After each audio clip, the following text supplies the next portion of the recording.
Mga demonyo ang anak ninyo, Sir Adrian. Mga demonyo. Yun ang mga huling salitang binitiwan ng ika-15 yaya. Bago siya tumakbo palabas ng mansyon, bit-bit ang kanyang maleta at humahagulgol na parang bata. Hindi man lang kumurap si Adrian Kinsley. Nakatayo siya sa may malaking pinto ng kanyang tahanan, bahagyang niluwagan ang kurbata ng kanyang mamahaling suit at pinanood lamang ang pag-alis ng babae. Sanay na siya. Isa na lamang itong nakakapagod na ritual. Isang malalim na buntong hininga ang kumawala sa kanya. Amoy ng lemon-scented floor polish at gulo. Iyon ang amoy ng kanyang bahay. Dahan-dahan siyang pumasok at isinara ang pinto.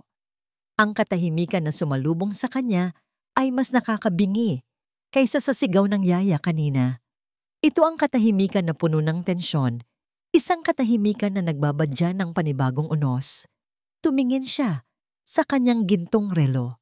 6:00 na ng gabi. Isang buong araw ng sunod-sunod na meeting sa kumpanya at ito ang uuwian niya. Leo, Liam? Walang sumagot.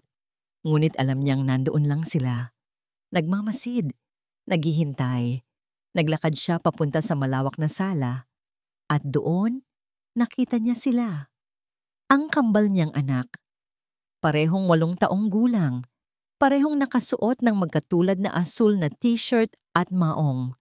Nakaupo sila sa gitna ng sahig, sa tabi ng isang obra maestra ng kaguluhan. Ang puting-puting Persian carpet ay puno ng mantsa ng chocolate syrup. Ang mga una ng sofa ay nakakalat at ang ilan ay may mga gupit.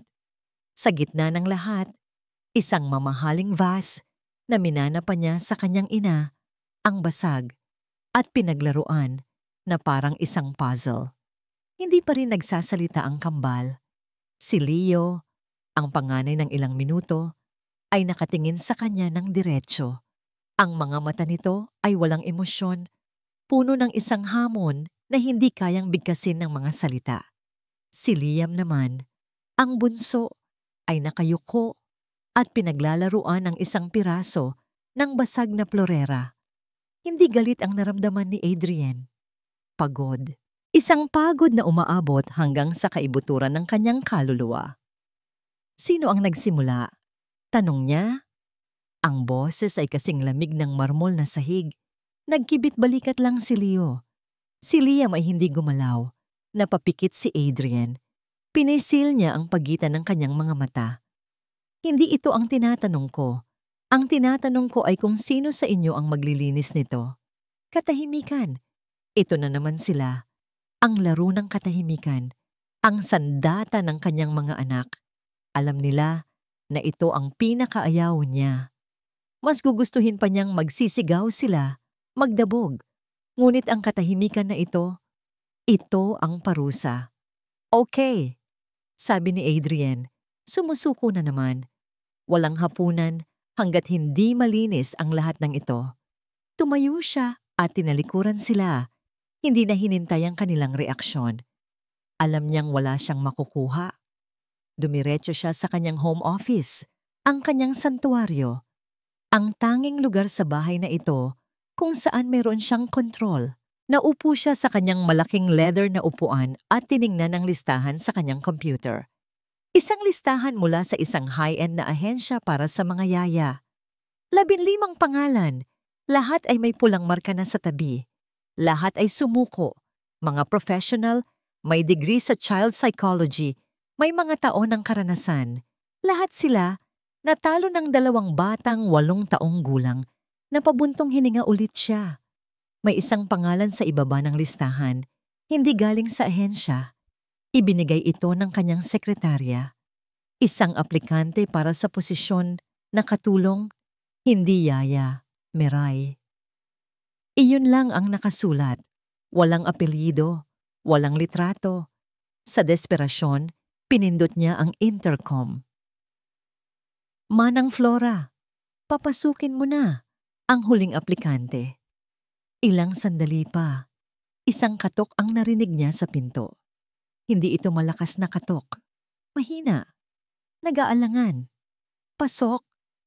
Bumukas ang pinto at pumasok ang isang babaeng payat. Marahil ay nasa mid-20s. Nakasuot ito ng simpleng bestida at tsinelas.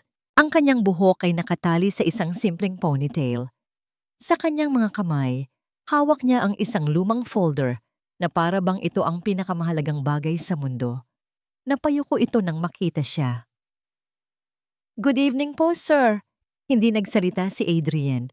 Sinuri niya ito mula ulo hanggang paa. Walang espesyal sa kanya. Mukha siyang ordinaryo. Mukha siyang mahina. "Maupo ka," utos niya. Agad namang naupo ang babae sa silyang nasa harap ng kanyang mesa. Halos lumubog ito sa laki ng upuan. "Meray, tama?" Tanong ni Adrian habang binabasa ang resume na ipinasa sa kanya kanina. Kaunti lang ang nakasulat.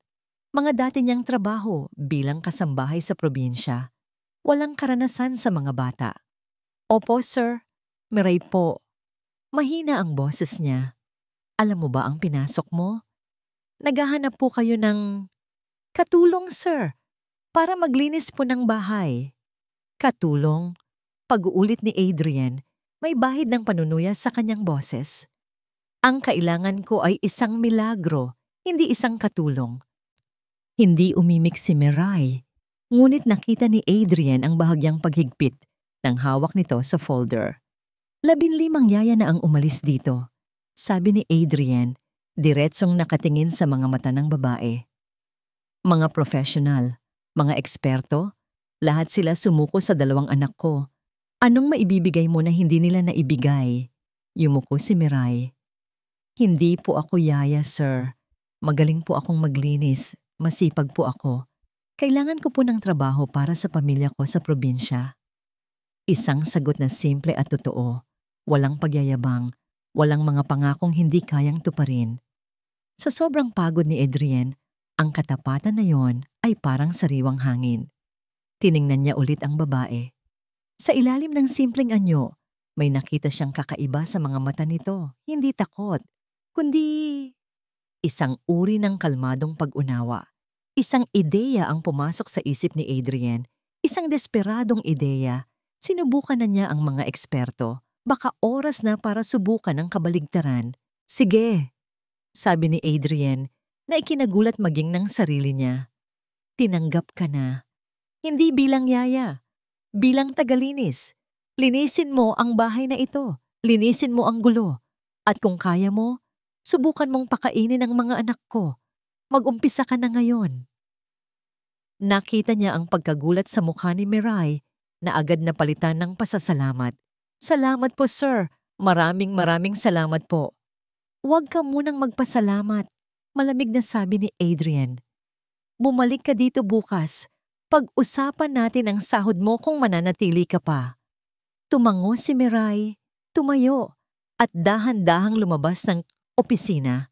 Napahilig si Adrian sa kanyang upuan, napapikit. Ano ba ang ginawa niya? Makalipas ang 1 oras, lumabas siya ng opisina para kumuha ng tubig. Ang sala ay malinis na. Ang mga piraso ng basag na florera ay wala na. Ang mga unan ay maayos na nakasalansan. Ngunit ang mantsa sa carpet ay nandoon pa rin. At nandoon din ang kanyang mga anak. May hawak na tig-isang lata ng puting pintura. Habang nakatingin sila kay Adrian, dahan-dahan nilang ibinuhos ang laman nito sa gitna ng malinis ng sahig. Isang puting dagat ng pintura ang kumalat sa mamahaling kahoy. Sakto namang paglabas ni Meray mula sa kusina, may dalang basahan at isang timba ng tubig. Natigilan siya. Nakita niya ang pintura.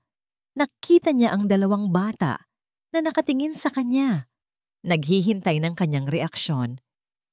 Napanood ni Adrian mula sa dilim ng pasilyo. Ito na yon. Ang pagsubok.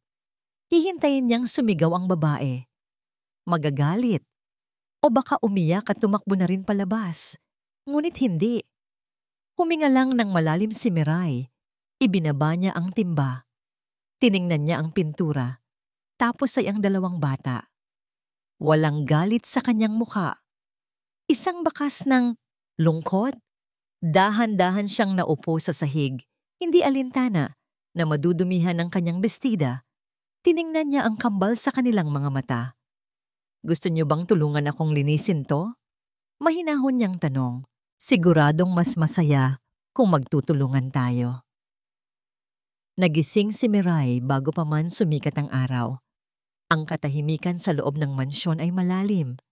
Halos nakakatakot para sa isang taong sanay sa ingay ng mga tandang at sa kaluskos ng mga kapitbahay sa probinsya. Bumangon siya mula sa manipis na kutsyon sa maliit na kwarto para sa mga katulong sa likod ng bahay. Ito na ang unang buo niyang araw. Hindi siya nakatulog ng maayos. Paulit-ulit na naglalaro sa isip niya ang eksena kagabi. Ang dalawang bata, ang puting pintura, at ang malamig na mga mata ni Sir Adrien na nagmamasid mula sa malayo. Inaasahan niyang sisigawan siya. O mas malala, papalitan na rin tulad ng 15 nauna sa kanya. Pero wala. Pagkatapos niyang yayain ang mga bata, tumalikod lang ang amo niya at hindi na muling nagpakita. Ang kambal? Hindi rin sila kumibo. Iniwan lang nila siya doon. Mag-isang nilinis ang makapal at malagkit na pintura hanggang hating gabi. Napabuntong hininga si Mirai. Hindi sila masamang bata. Alam niya. Nakikita niya sa kanilang mga mata. Sila ay mga batang nasasaktan. At ang mga batang nasasaktan ay sumisigaw sa paraang alam nila. Pumunta siya sa kusina. Kasing laki ito ng buong bahay nila sa probinsya. Kumpleto sa gamit, lahat ay kumikinang at bago. Sa isang iglap, nakaramdam siya ng hiya. Ngunit iwinaksin niya iyon. Nandito siya para magtrabaho. Nag-isip siya kung ano ang ihahanda para sa almusal. Bacon, itlog, tinapay. Iyon marahil ang kinakain ng mayayaman. Ngunit iba ang sinasabi ng puso niya. Binuksan niya ang mga kabinet at nakahanap ng tableya, malagkit na bigas, at asukal. Ngumiti siya. Tsamporado. Ang almusal na laging niluluto ng nanay niya kapag umuulan, kapag malungkot siya. Isang pagkaing may yakap. Habang hinahalo niya ang mainit na tsokolate sa malagkit na bigas, ang bango nito ay unti-unting pumuno sa buong kusina. Ito ay amoy ng tahanan. Isang amoy na matagal nang nawawala sa bahay na ito. Nang maluto, nagsalin siya sa 2 maliliit na bowl at inilagay sa mesa. Eksaktong pagbaba ng kambal. Nakabihis na sila para sa eskwela, ngunit wala pa ring imik. Dumiretso sila sa mesa, ngunit nang makita ang tsamporado, pareho silang sumimangot. Hindi nila ito ginalaw. Kumuha lang sila ng tinapay at gatas. Hindi nasaktan si Mirai. Inaasahan na niya ito. Bago siya bumalik sa kusina, kumuha siya ng isang maliit na papel at nagsulat. Inilagay niya ito sa pagitan ng 2 bowl. Sana magustuhan ninyo. Pumasok siya sa loob ng kusina at nagkunwaring naghuhugas para bigyan sila ng espasyo. Narinig niya ang pag-urong ng mga silya at ang mga yabag paalis. Nang sumilip siya, wala na ang kambal. Ngunit ang bowl ni Liam ay wala ng laman. Isang maliit na ngiti ang sumilay sa labi ni Mirai. Isang maliit na panalo. Maghapon siyang naglinis. Kinuskos niya ang sahig, pinunasan ng alikabok sa mga mamahaling weebles at inayos ang mga laruang nagkalat sa playroom ng mga bata. Sa silid nila, nakita niya ang isang bagay sa basurahan, isang litrato, isang magandang babae na nakangiti, kapareho ng nangiti ni Liam. Ngunit ang litrato ay pinunit sa gitna. Dahan-dahan niya itong kinuha. Ito siguro ang kanilang ina. Sa halip na itapon, kumuha siya ng tape sa drawer at maingat itong pinagdikit muli. Itinago niya ito sa loob ng isang libro, sa may bedside table. Isang sikretong tanging siya at ang silid ang nakakaalam. Hapon na nang may marinig siyang ugong ng isang mamahaling sasakyan sa labas. Maya-maya pa, pumasok ang isang babaeng napakaganda. Nakasuot ito ng puting dress, may dalang mga paper bag mula sa isang kilalang department store. Ang bango ng pabango nito ay agad na nangingibabaw. "Hello there!" Bati ng babae. Ang boses ay matamis. Ngunit para kay Miray, may kakaibang talim. "You must be the new help. I'm Clarissa, a close family friend." Tumango lang si Miray. "Miray po."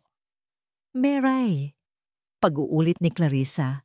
Tinitingnan siya mula ulo hanggang paa. "Nasaan ang mga bata?" "Nasa playroom po, ma'am." Naglakad si Clarissa papunta sa playroom at sumunod lang si Miray. Ibinigay ni Clarissa ang mga laruan sa kambal. "Look what Tita Clarissa brought for you." Kinuha ng mga bata ang laruan, ngunit walang sinabing salamat. Bumaling muli sa kanya si Clarissa. "So Miray, saan ka galing bago ka napadpad dito? May pamilya ka na ba?" Sunod-sunod nitong tanong habang nagkukunwaring inaayos ang buhok ni Liam. "Sa probinsya lang po. Wala pa po akong asawa." Magalang na sagot ni Miray, nakakaramdam ng kaba sa paraan ng pagtatanong nito. "I see," sabi ni Clarissa. May isang nangiting hindi umabot sa kanyang mga mata. "Just a piece of advice. This family, they value loyalty and trust above all. Adrian has been through a lot. The last thing he needs is another problem." Parang isang babala ang mga salitang yon. Isang babala na nakabalot sa pekeng pag-aalala. Tumango na lang ulit si Miray. Gabi na. Umalis na si Clarissa. Ang mga bata ay nasa kani-kanilang silid na.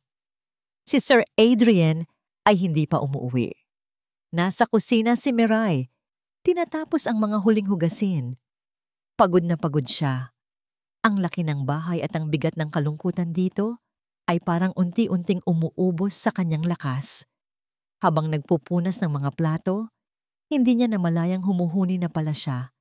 Isang pamilyar na oyayi. Sa ugoy ng duyan. Ang kantang laging kinakanta ng nanay niya sa kanya. Ito ang kanyang paraan para pagaanin ang sariling loob. Sa pag-ikot niya para ilagay ang plato sa lalagyan, natigilan siya. Nakatayo sa may pintuan ng kusina si Sir Adrian. Hindi niya alam kung gaano na ito katagal doon. Nakatingin ito sa kanya, ngunit ang mga mata nito ay hindi malamig o galit. May ibang emosyon doon. Isang bagay na hindi mabasa ni Miray. Para itong nakakita ng isang multo mula sa nakaraan. Hindi ito gumalaw. Nakatayo lang ito roon, nakikinig sa himig na naiwan sa hangin. Napatigil sa paghinga si Miray. Hindi niya alam ang gagawin. Pagkatapos ng ilang segundong parang walang katapusan, walang sabi-sabing tumalikod si Sir Adrian at naglakad paalis, papasok sa dilim ng pasilyo. Iniwan si Miray na nakatayo sa gitna ng kusina, puno ng pagtataka at isang hindi maipaliwanag na kaba. Lumipas ang mga araw na naging linggo. Nagsimulang mapansin ni Adrian ang mga pagbabago. Hindi ito mga malalaking pagbabago na kapansin-pansin agad. Maliliit na bagay lang, tulad ng katahimikan. Ang dating nakakabinging katahimikan na puno ng tensyon sa mansyon ay napalitan ng isang payapang katahimikan. Hindi na niya nararamdaman na naglalakad siya sa isang minahan na anumang oras ay maaaring sumabog. Isang Sabado ng umaga, habang nakatutok siya sa kanyang laptop sa home office, isang hindi pamilyar na tunog ang umabot sa kanyang pandinig. Hindi ito ingay ng nabasag na gamit. Hindi sigawan, tawa. Isang tunog na matagal na niyang hindi naririnig sa loob ng bahay na ito. Kaya't sa simula ay hindi niya ito nakilala. Napabitaw siya sa kanyang ginagawa. Dahan-dahan siyang tumayo at sinundan ng pinanggagalingan ng tunog na para bang isa itong mailap na ibon. Dinala siya nito sa pinto ng salamin na nakaharap sa hardin sa likod bahay. At doon, nakita niya ang isang eksenang hindi niya kailanman inasahan. Nakaluhod si Miray sa lupa. May hawak na maliit na pala. Sa tabi niya, nakaluhod din sina Leo at Liam. May mga dumi sa kanilang mga kamay at muka, pero hindi sila mukhang marungis. Mukha silang masaya. "Tita Miray, sigurado kang tutubot to?" Narinig niyang tanong ni Liam habang hawak ang isang buto ng kamatis. Oo naman, sagot ni Miray. Ang boses ay malambing. Basta aalagaan natin. Araw-araw. Kailangan natin silang bigyan ng tubig at sikat ng araw, parang mga bata lang. Si Leo, na laging seryoso at tila galit sa mundo, ay biglang nagsalita. So kailangan din namin ng araw at tubig para lumaki?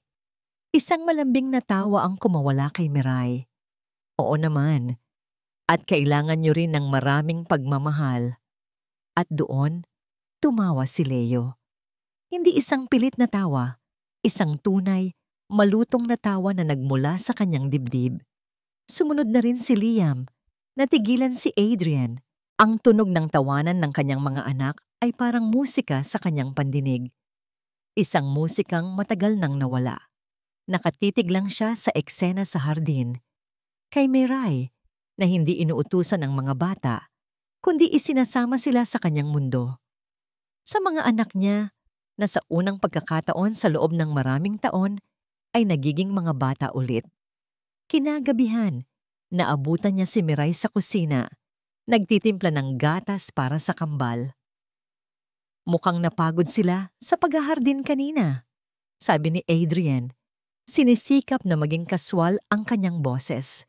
Nagulat si Miray at bahagyang napaatras.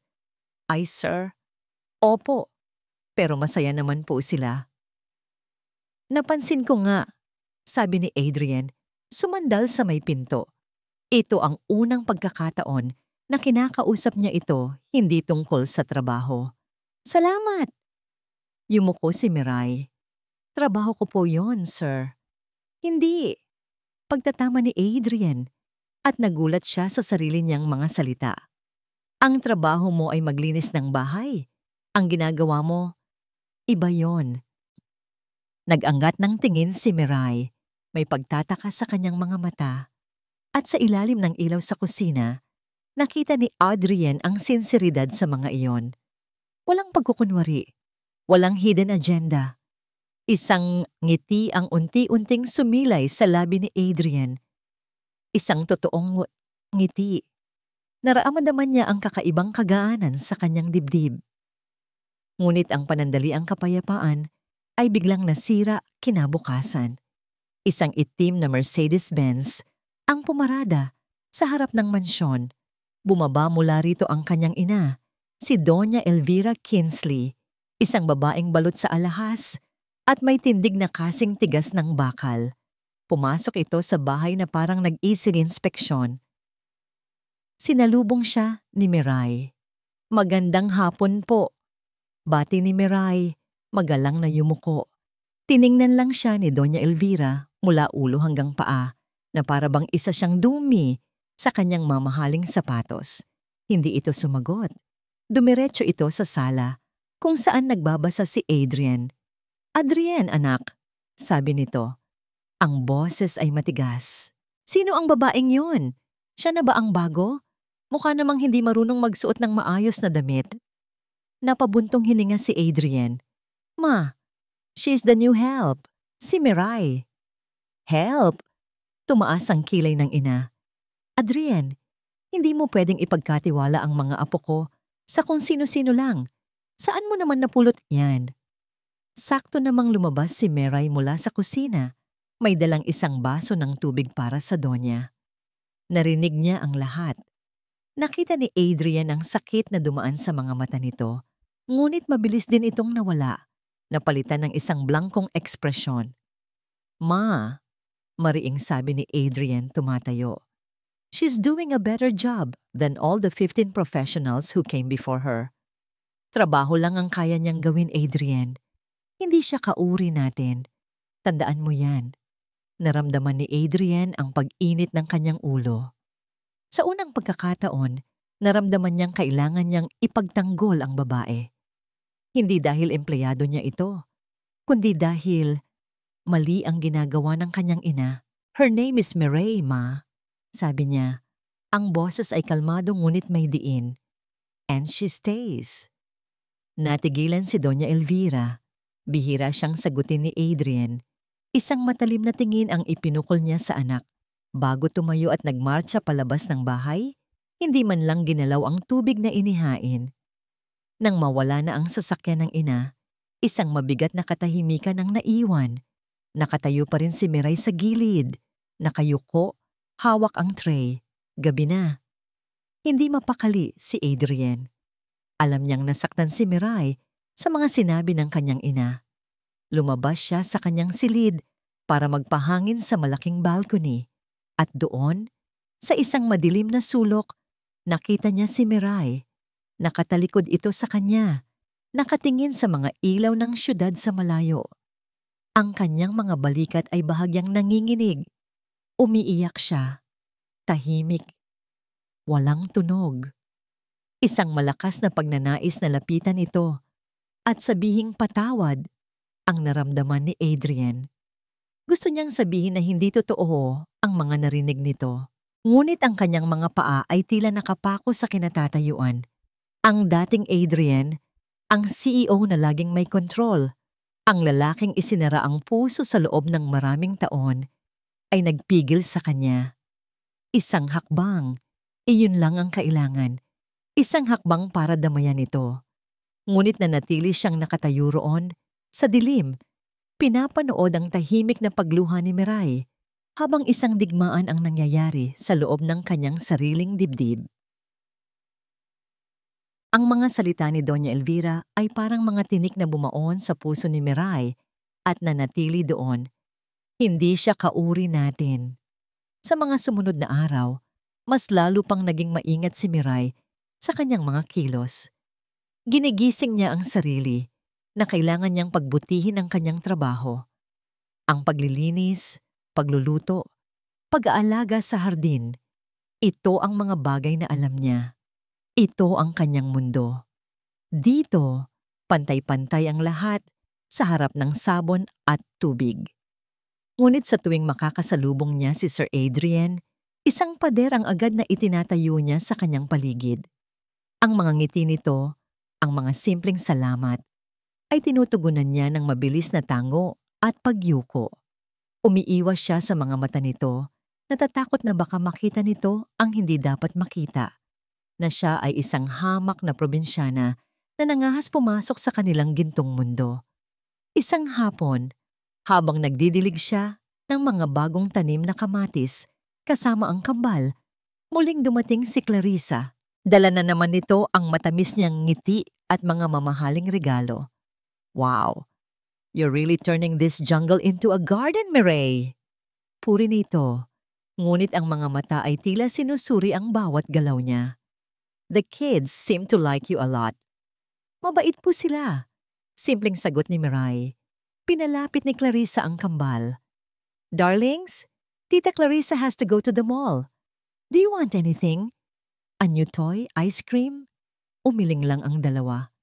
Tila mas interesado pa sila sa mga bulate na nahuhukay ni Miray.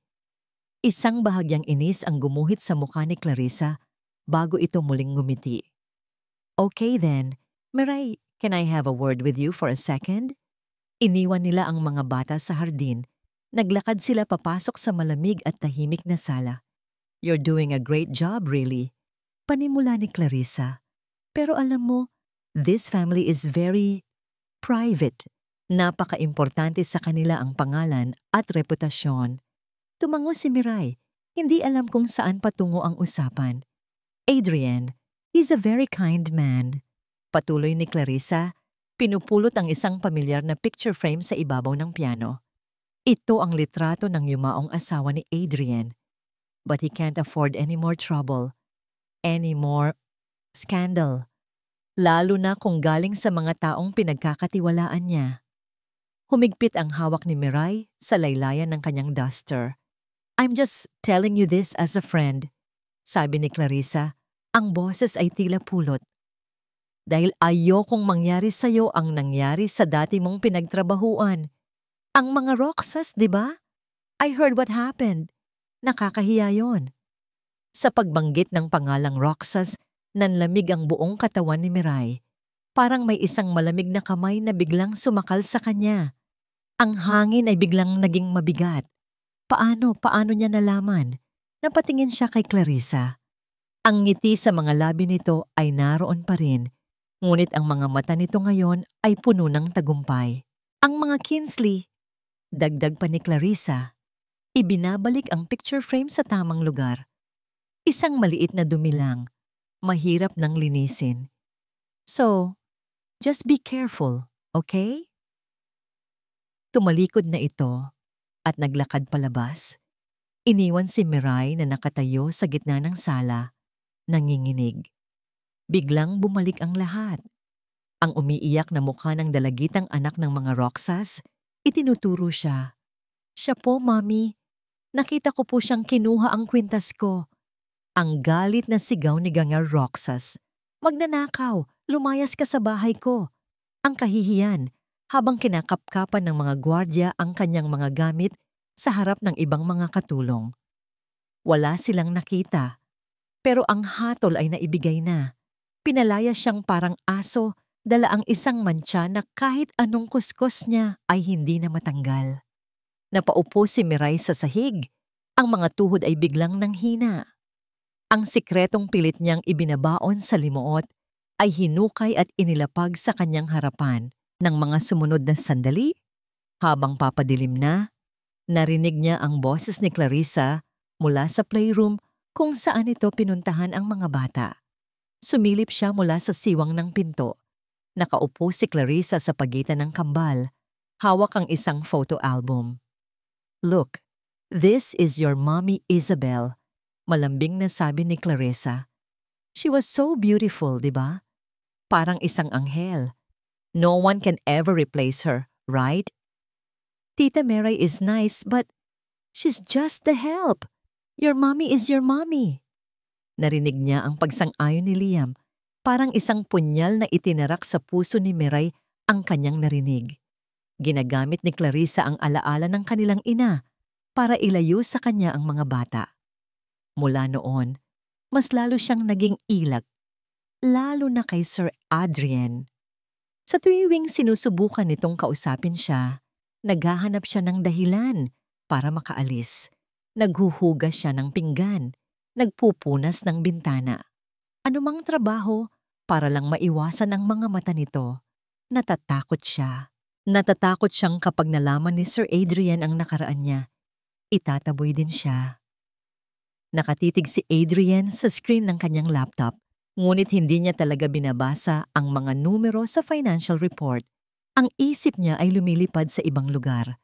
Sa hardin, sa kusina, sa uyaying narinig niya noong isang gabi. Isang email notification ang biglang lumitaw sa gilid ng screen. Galing ito sa isang hindi pamilyar na address at ang subject ay blanco. Karaniwan, binubura niya ang mga ganitong email. Ngunit dahil sa isang hindi maipaliwanag na kutob, binuksan niya ito. Wala itong laman kundi isang link. Nag-atubili siya, ngunit nanaig ang kanyang kuryosidad. Kinilik niya ito. Dinala siya nito sa isang luma, halos nakalimutan ng online news archive mula sa isang probinsyal na dyaryo. At ang headline na sumalubong sa kanya ay parang isang malakas na suntok sa kanyang sikmura. Katulong, inireklamo ng pagnanakaw ng alahas sa kilalang pamilya. At sa ilalim ng headline, may isang maliit at malabong litrato. Ang litrato ng isang mas batang babae nakayuko habang pinapasok sa isang police station. Hindi maikakaila, si Mirai. Isang nakakabinging katahimikan ang pumuno sa kanyang opisina. Isinara niya ang laptop ng may puwersa. Tumayo siya at naglakad-lakad. Ang mga salita ng kanyang ina ay bumalik sa kanya. Umuugong sa kanyang tainga. Hindi siya kauri natin. Hindi sila mapagkakatiwalaan. Posible ba? Ang babaeng nagpatawa sa kanyang mga anak? Ang babaeng nagtanim ng mga kamatis at pag-asa sa kanyang hardin? Isang magnanakaw? Galit. Pagkadismaya. Pagkalito. Naghalo-halo ang mga emosyon sa loob niya. Pakiramdam niya ay pinagtaksilan siya. Hinanap niya si Mirai. Naabutan niya ito sa silid ng mga bata. Mahinahon na tinutupi ang kanilang mga damit. Mirai, tawag niya. Ang boses niya ay walang emosyon, ngunit may bigat, na nagpatigil dito sa kanyang ginagawa. Humarap ito sa kanya. "Sir?"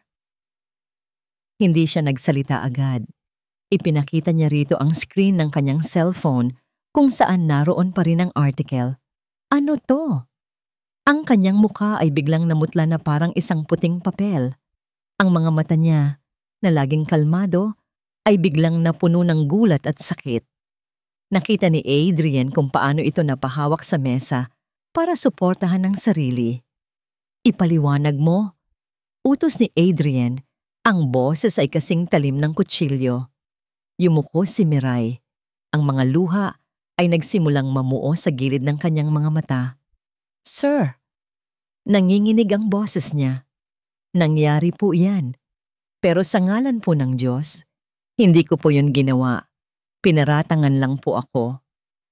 "At inaasahan mong maniniwala ako?" Tanong ni Adrian. Ang pagkadismaya ay nagiging galit na. "Pagkatapos kong pagkatiwalaan ka sa mga anak ko? Sa pamamahay ko?" Isang butil ng luha ang pumatak mula sa mata ni Miray. Hindi na ito nag-angat ng tingin. Ang kanyang katahimikan ay parang isang pag-amin sa tenga ni Adrian. "Mag-iimpake na po ako," sabi nito sa isang halos pabulong na boses, puno ng pagkatalo. Tumalikod ito, handa ng lisanin ng kwarto at ang buhay nila. Sa bawat hakbang nito palayo, parang may kung anong nababasag sa loob ni Adrian. Ito na ba yon? Ganon lang ba kadali? Ngunit bago pa man makalabas si Miray ng pinto, isang boses ang pumigil sa lahat. "Tita Miray, don't go!" Sabay silang napalingon. Nakatayo sa may pintuan sina Leo at Liam. Hindi alam ni Adrian kung kanina pa sila doon. Si Leo, ang matapang at palaging galit, ay may namumuong luha sa mga mata. Tumakbo ang kambal, ngunit hindi papunta sa kanya. Tumakbo sila papunta kay Miray. Niyakap nila ang mga binti nito na para bang ito ang kanilang tanging kanlungan. "Please don't leave us!" Humikbi si Liam. Isinubsob ang mukha sa bestida ni Miray. "Who will help us with our tomatoes?" Si Leo ay tumingala, hindi kay Miray, kundi sa kanya, sa ama niya. Ang mga mata ng bata ay puno ng isang halo ng galit at pagsusumamo. "It's your fault, Daddy. You always make everyone leave." Ang mga salita ni Leo ay tumama kay Adrian nang mas malakas kaysa sa kahit anong sampal. Natigilan siya. Nakatingin siya sa eksena sa kanyang harapan. Ang babaeng inaakusahan niyang magnanakaw, na tahimik na lumuluha habang yakap-yakap ng kanyang dalawang anak na ayaw siyang paalisin. At si Liam ay muling nagsalita sa isang mahinang bulong na yumanig sa buong mundo ni Adrian. "She's home, Daddy. Please." "She's home." Ang dalawang salitang iyon. Tiningnan ni Adrian ang kanyang cellphone sa headline na puno ng akusasyon. Pagkatapos ay tiningnan niya ang mga luha sa mata ng kanyang mga anak. At sa wakas, tiningnan niya si Miray, na nakatingin na rin sa kanya ngayon. Ang mga mata ay puno ng sakit. Ngunit meron ding isang kislap ng katapatan na hindi kayang itago ng anumang kasinungalingan. Sa sandaling iyon, kailangan niyang pumili ang ebidensya ng nakaraan o ang katotohanan na nasa kanyang harapan. Huminga siya ng malalim. Naglakad siya palapit sa kanila. Kinuha niya ang cellphone mula sa kanyang kamay at sa harap nilang lahat, pinindot niya ang delete sa email. Tumingin siya ng diretso sa mga mata ni Miray. "Mananatili ka," sabi niya. Ang boses ay hindi nagalit, kundi puno ng isang bagong determinasyon. Ikaw ang kailangan nila. Huminga siya ulit at inamin ang isang katotohanan ngayon niya lang natuklasan. Ikaw ang kailangan ko. Sa di kalayuan, sa loob ng isang madilim na kotse na nakaparada sa kanto, isang pares ng mga mata, ang matamang nagmamasid sa mansyon. Si Clarissa. Hinihintay niyang makita si Miray na lumabas, dala ang kanyang mga gamit. Ngunit lumipas ang mga minuto. Walang lumalabas. Naintindihan niya. Ang plano niya ay hindi gumana. Pumalya ito. Ang matamis na ngiti sa kanyang mga labi ay dahan-dahang naglaho. Napalitan ito ng isang malamig at mapanganib na ekspresyon. Ang kanyang mga kamay ay humigpit sa manibela. Ang mga buko ng daliri ay namuti. Kung hindi madaan sa santong dasalan, bulong niya sa sarili, habang pinaaandar ang makina ng kotse. Daanin natin sa santong paspasan. Ang mga salitang ikaw ang kailangan ko ay umalingaw-ngaw sa isip at puso ni Miray sa mga sumunod na araw. Ang mga salitang yon na binitiwan ni Sir Adrian ay naging isang hindi nakikitang kalasag. Ang mga mapanuring tingin ng ibang kasambahay, ang bigat ng nakaraan. Lahat ay tila gumagaan. Gumaan din ang hangin sa loob ng mansyon. Ang tawanan ng kambal ay naging mas madalas. Maging si Sir Adrian ay mas madalas nang umuuwi ng maaga. May mga gabing sabay-sabay silang manonood ng pelikula sa sala. Sa simula, tatayo lang si Miray sa gilid, naghihintay ng utos. Ngunit palagi siyang tatawagin ni Sir Adrian. Umupo ka na, Miray. Halika, dito ka sa tabi ko. At sa isang gabing iyon, habang nanonood si Lala ng isang cartoon movie, hindi na malayang nakasandal na pala sa magkabilang balikat niya sina Leo at Liam, parehong mahimbing na natutulog. Sa tabi niya, naramdaman niyang nakatingin si Sir Adrian, hindi sa screen, kundi sa kanila. Isang maliit na ngiti ang nakaguhit sa mga labi nito. Sa sandaling iyon, naramdaman ni Miray ang isang bagay na matagal na niyang hindi naramdaman. Pakiramdam niya, kabilang siya. Isang gabi, habang nag-aayos siya sa balcony, ang lugar kung saan siya tahimik na umiyak noon, lumapit si Adrian. Hindi ito nagsalita agad. Tumayo lang ito sa tabi niya, nakatingin din sa mga ilaw ng syudad. This was Isabel's favorite spot. Basag nito sa katahimikan. Napatingin si Miray sa kanya. Ito ang unang pagkakataon na binanggit nito ang pangalan ng yumaong asawa sa kanya nang sila lang dalawa. She loved this view. Patuloy ni Adrian, ang boses ay mahina. Sabi niya, para daw mga bituin na nahulog sa lupa. She was full of life, the opposite of me. Isang mapait ng ngiti ang gumuhit sa kanyang labi. Minsan, iniisip ko kung kasalanan ko ang lahat. Kung sana mas marami akong oras para sa kanya, para sa mga baya. Hindi umimik si Miray. Nakinig lang siya. Naramdaman niya ang bigat ng sakit na matagal nang dinadala ng lalaki. Hindi niya kailangang magsalita. Ang kailangan nito ay isang taong makikinig. You remind me of her sometimes. Bulong ni Adrian, nakatingin na sa kanya ngayon. Not the way you look, the way you care. You brought life back into this house, Miray. You brought life back into my sons. Naramdaman niya ang kakaibang kabog sa kanyang dibdib. Ang paraan ng pagtingin nito ay parang natutunaw siya. Umiwas siya ng tingin. Namumula ang kanyang mga pisngi. Ginagawa ko lang po ang trabaho ko, sir. Adrian? Pagtatama nito. Call me Adrian. Ang gabi ay lumipas na puno ng mga kwentong hindi pa nasasabi at mga damdaming nagsisimula pa lang mamukadkad. Kinabukasan, nagising si Miray na may ngiti sa labi. Ngunit ang ngiting iyon ay hindi magtatagal. Pagsapit ng tanghali, isang sigaw ang narinig mula sa master's bedroom. Sigaw ni Sir Adrian. Nagtakbuhan sila papunta roon. Naabutan nilang nagkakalkal si Adrian sa kanyang mga drawer, naghahagis ng mga damit sa sahig. Isang bagay na hindi pa nila nakikitang ginagawa nito. Sir, anong nangyayari? Tanong ng pinakamatandang kasambahay. Nawawala. Sigaw ni Adrian. Ang mukha ay puno ng pag-aalala. Ang kwintas ni Isabel, yung may diamante. It was here. I always keep it here. Nagkatinginan ng lahat. Ang kwintas na yon ay ang pinakamahalagang alaala ni Adrian mula sa kanyang asawa. Sakto namang dumating si Clarissa. May dalang basket ng prutas.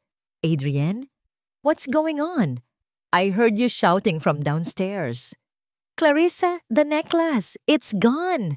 Agad na nagpakita ng pag-aalala si Clarissa. Oh my God! Are you sure? Baka naman kung saan mo lang nailagay. I'm sure! Dito ko lang yon inilalagay. Giit ni Adrian. Si Clarissa ay lumingalinga sa mga kasambahay na naroon at ang kanyang mga mata ay huminto kay Miray. Isang tingin na puno ng pekeng awa. Adrian, sabi nito sa isang mahinahon ngunit malinaw na boses para marinig ng lahat. I'm not accusing anyone, pero para lang makasiguro, para ma-rule out ang lahat. Have you checked the staff's quarters?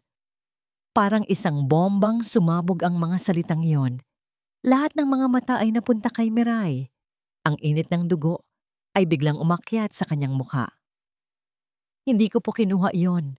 Agad niyang sabi, nanginginig ang boses. Tiningnan siya ni Adrian. Nakita ni Miray ang pag-aalinlangan sa mga mata nito. Ang tiwalang ibinigay nito sa kanya nung isang linggo ay biglang naging marupok na salamin. Sir, maniwala po kayo sa akin, pakiusap ni Miray. Bago pa man makasagot si Adrian, isa pang boses ang narinig mula sa pintuan. What is the meaning of this commotion? Dumating si Doña Elvira. Nang malaman ng Doña ang nangyari, agad na tumalim ang tingin nito kay Miray. I knew it. Sinabi ko na sa'yo, Adrian. You cannot trust these people.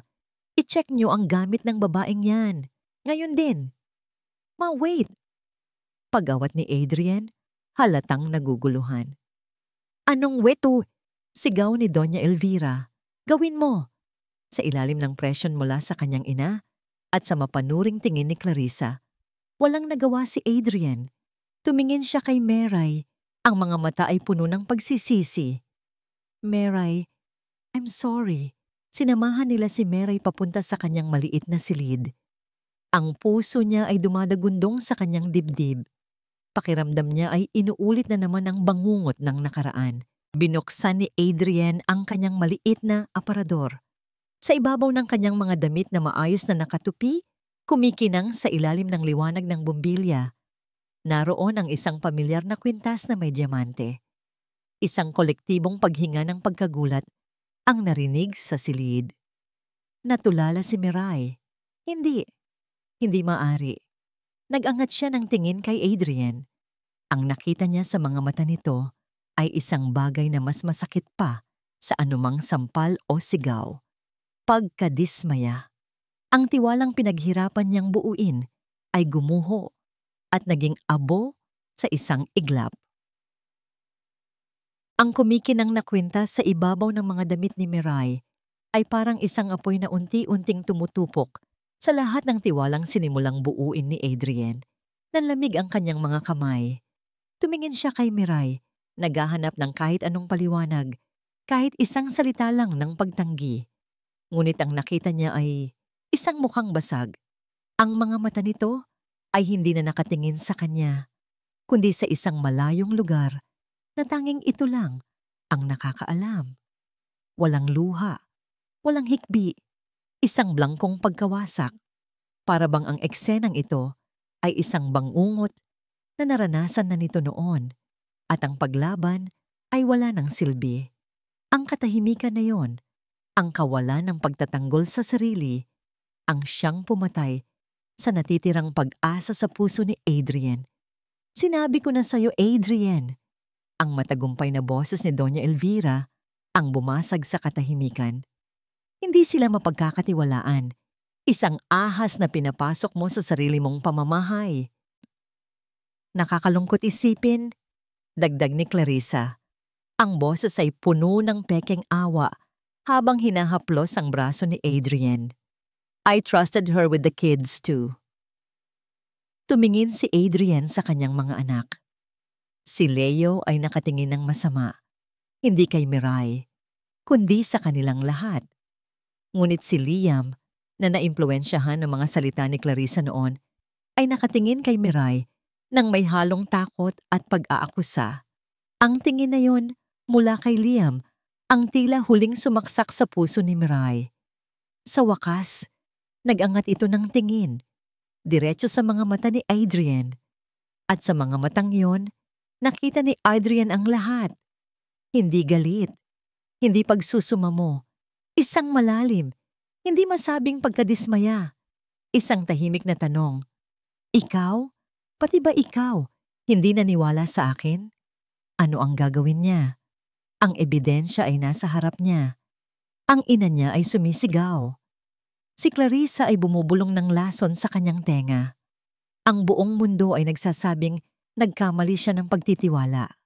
Naramdaman niyang parang sinasakal siya. Ang isip niya ay sumisigaw na protektahan ang kanyang pamilya.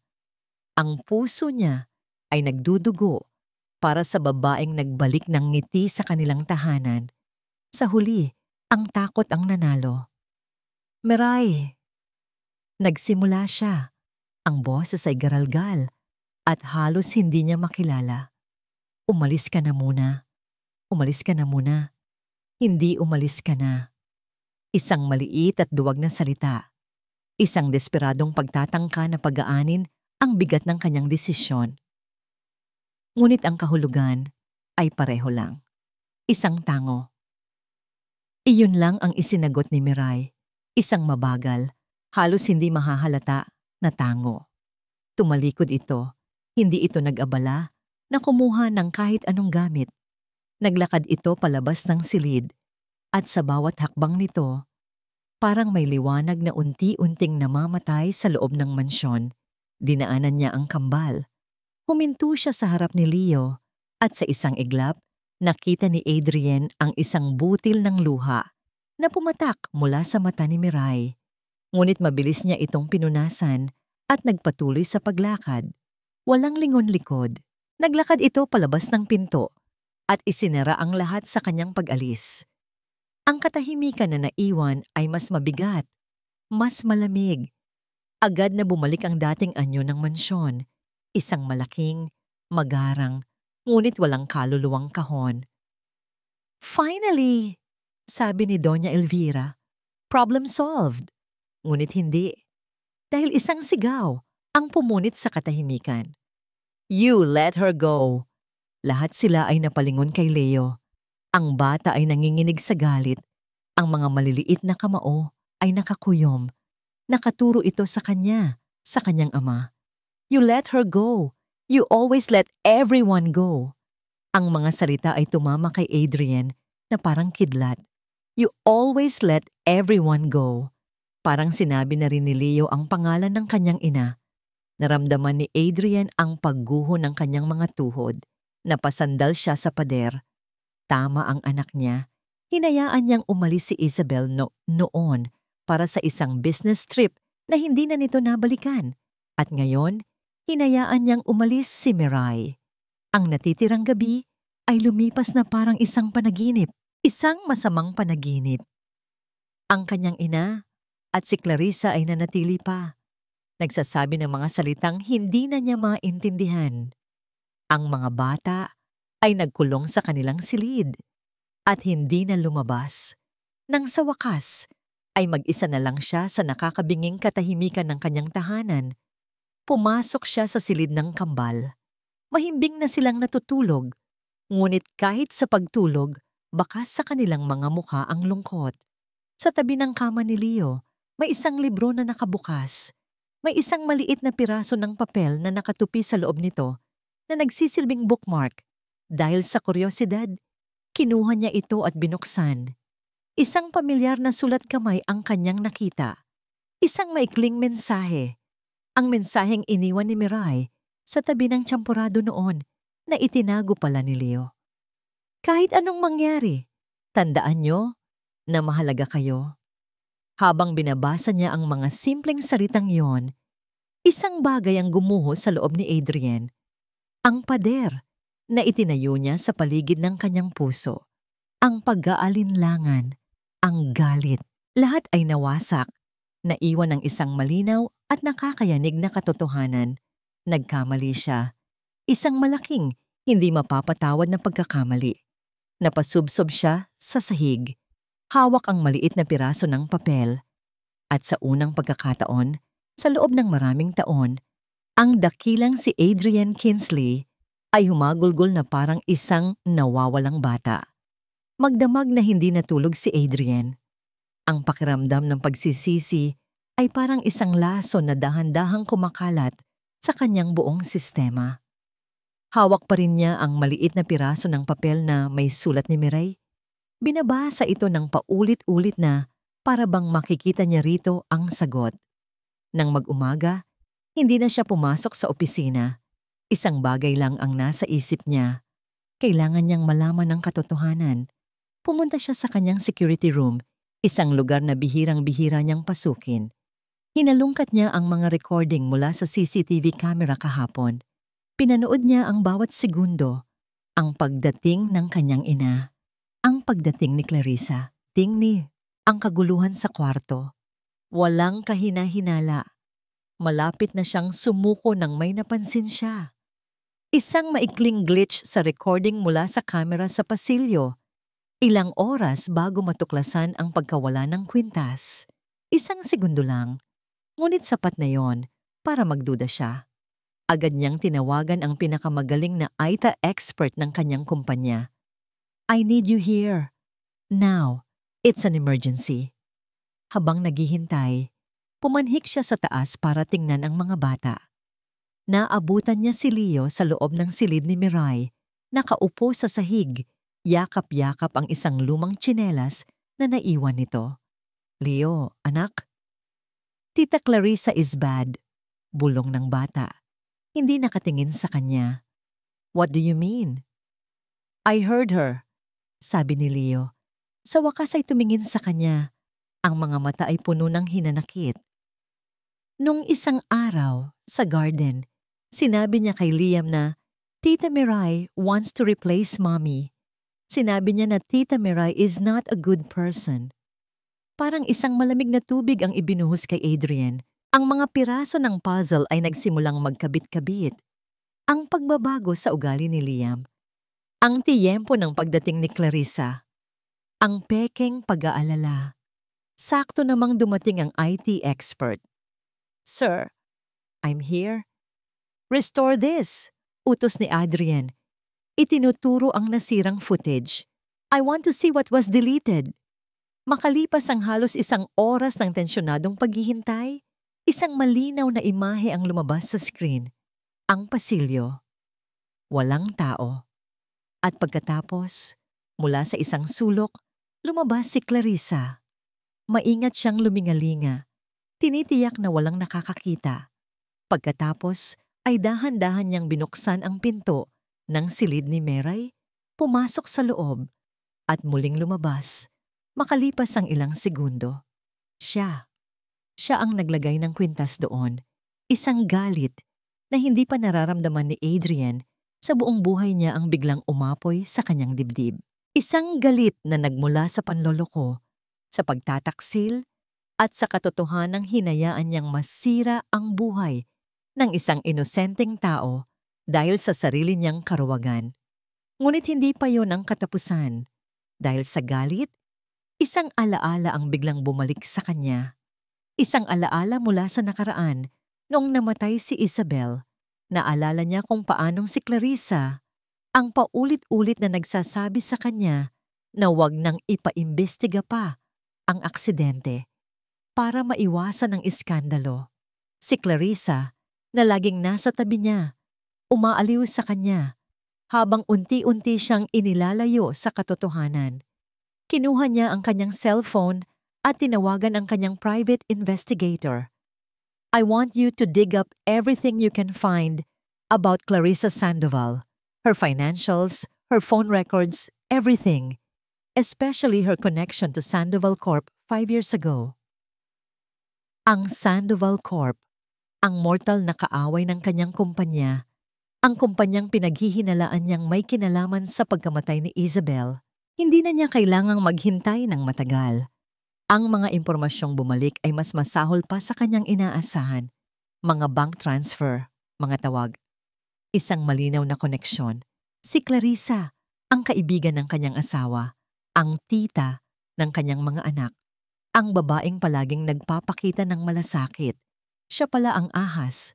Siya pala ang tunay na demonyo. Sakto namang bumusina ang isang pamilyar na kotse sa labas. Dumating si Clarissa, may dalang cake, at nakangiti na para bang walang nangyari. "Adrienne, darling, I brought your favorite. I figured you need some cheering up." Sinalubong siya ni Adrienne sa may pinto. Ngunit ang mukha niya ay hindi na ang mukha ng isang nalilitong lalaki. Ito na ang mukha ng isang CEO na handang pumatay. "Come in, Clarissa," sabi niya. Ang boses ay nakakakilabot sa pagiging kalmado. "We have a lot to talk about." Dinala niya ito sa kanyang opisina. Sa malaking screen ng TV sa pader, ipinakita niya ang video. Ang ngiti sa mukha ni Clarissa ay unti-unting naglaho, napalitan ng pagkataranta. "Adrienne, that's not what it looks like. I can explain." "Explain?" Malamig na tanong ni Adrienne. "Explain how you framed an innocent woman? Or do you want to start by explaining how you conspired with my biggest rival to sabotage my wife's car?" Sa pagbanggit ng huli, tuluyang gumuho ang pagkukunwari ni Clarissa. Ang kanyang mukha ay naging isang maskara ng galit at kabaliwan. "I did it for you, Adrienne. For us." Sigaw niya. Ang boses ay puno ng lason. "That weak woman never deserved you.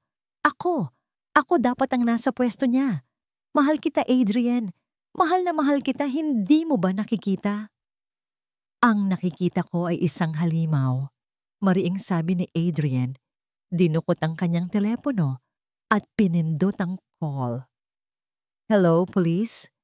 I would like to report a crime. 2 crimes, in fact." Ang huling nakita ni Adrienne sa mukha ni Clarissa ay ang purong pagkasuklam, habang hinihila na siya palabas ng mga pulis na mabilis na dumating. Nang mawala na ang lahat ng kaguluhan, isang mabigat na katahimikan ang muling bumalot sa mansyon. Ngunit ngayon, malinaw na ang lahat. Tumingin siya sa kanyang mga anak na nakatayo sa may hagdanan. "We're going to get her back," sabi niya sa kanila, isang pangako. Walang pag-aaksaya ng panahon, kinuha niya ang susi ng kanyang kotse at tumakbo palabas. Kailangan niyang mahanap si Miray. Nagmaneho siya papunta sa address na nakasulat sa resume nito, ngunit wala na ito roon. Lumipat na.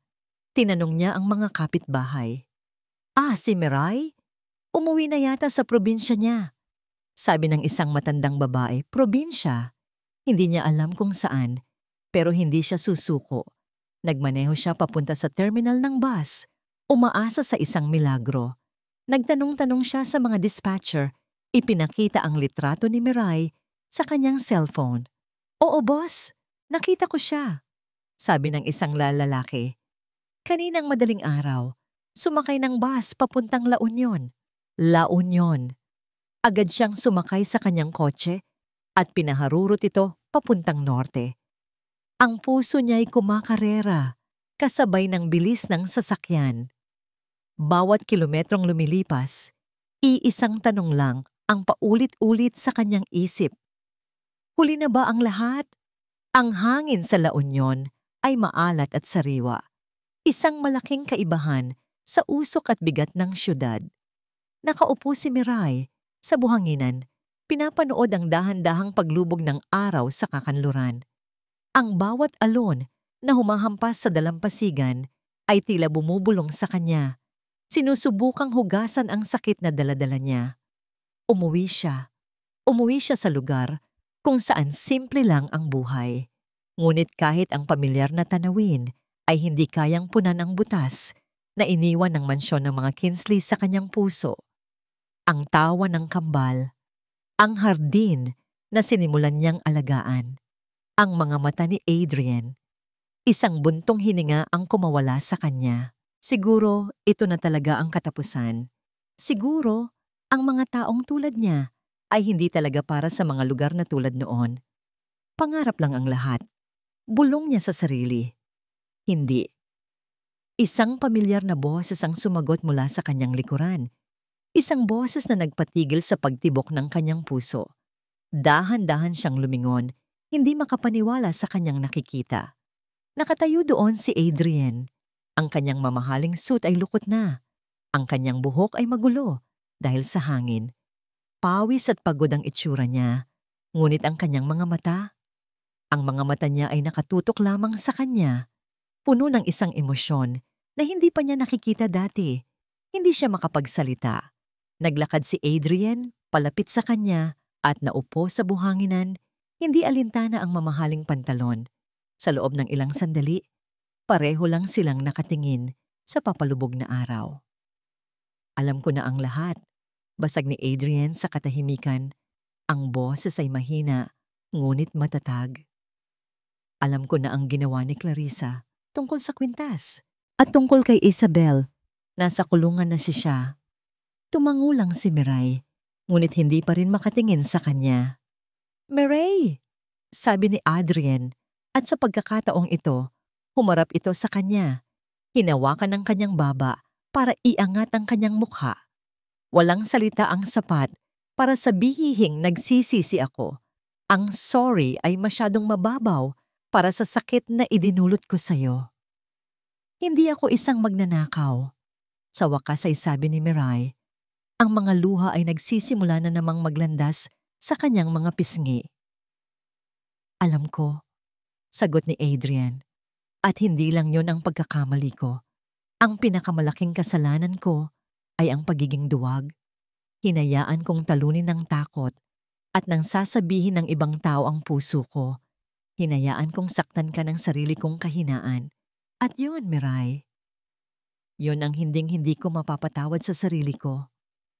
Ang kanyang pag-amin ay mas tumagos pa sa puso ni Miray kaysa sa anumang paghingi ng tawad. "Bumalik ka na sa amin, Miray," pakiusap ni Adrian. Ang boses ay basag. "Malungkot ang bahay pag wala ka. Malungkot ang mga bata. Malungkot ako." Umiling si Miray. "Hindi po ako pwedeng bumalik doon, sir. Katulong lang po ako." "Hindi!" putol ni Adrian. Mas lalong humigpit ang hawak niya. "Tapos na yon." May dinukot siya mula sa kanyang bulsa. Hindi ito singsing na may diamante. Hindi alahas. Isang susi. Ang susi ng mansyon. Inilagay niya ito sa nanginginig na palad ni Miray. "Hindi ito ang bahay ko, Miray. Ito ang tahanan natin, kung papayag ka." Napatingin si Miray sa susi. Pagkatapos ay sa mga mata ni Adrian. Ang mga mata na dati malamig at malayo ay puno ngayon ng pagsusumamo, ng pangako, at ng isang pag-ibig na dalisay at totoo. "Paano ang nanay niyo? Ang sasabihin ng mga tao?" tanong niya. Ang huling mga pader ng kanyang pag-aalinlangan. "Wala na akong pakialam sa kanila," matatag na sagot ni Adrian. "Ang tanging mahalaga sa akin ay ang nasa loob ng tahanan na yon. Ikaw, si Leo, at si Liam. Kayo ang pamilya ko." Sa mga salitang yon, tuluyang gumuho ang lahat ng pader sa puso ni Miray. Ang sakit, ang takot, ang pag-aalinlangan, lahat ay nahugasan ng alon ng pag-ibig at pagtanggap. Tumango siya, hindi na makapagsalita, habang patuloy na dumadaloy ang mga luha sa kanyang pisngi. Ngunit ngayon, ito na ay mga luha ng kaligayahan. Niyakap siya ni Adrian, isang yakap na puno ng pangakong hindi na siya muling bibitawan. Makalipas ang ilang buwan, ang hardin sa likod ng mansyon ng mga Kinsley ay puno na ng mga bulaklak at mga bungang gulay. Isang mainit na hapon, ang halakhak ay umaalingaw-ngaw sa buong paligid. Si Adrian, na wala ng suot na kurbata, ay nakikipaghabulan sa kambal sa damuhan. Si Leo at Liam ay hindi na mga batang malungkot at galit, kundi mga batang puno ng buhay at saya. Sa gilid, nakaupo si Miray sa isang duyan. Hawak ang isang tasa ng tsaa. Pinapanood ang mag-aama. Ang kanyang tiyan ay bahagya ng umuumbok. Nagdadala ng bagong simula para sa kanilang lahat. Lumapit si Adrian sa kanya. Hinalikan siya sa noo at naupo sa tabi niya. "Masaya ka ba?" tanong nito. Ngumiti si Miray, isang ngangiting abot hanggang sa kanyang mga mata. Inilagay niya ang kanyang kamay sa ibabaw ng kamay ni Adrian. "Nandito na ako sa tahanan ko. Oo, masayang-masaya ako." At doon, sa gitna ng mga halakhak at pagmamahal, nagsimula ang isang bagong kabanata. Ngunit ang bawat bagong simula ay laging may dalang anino ng nakaraan.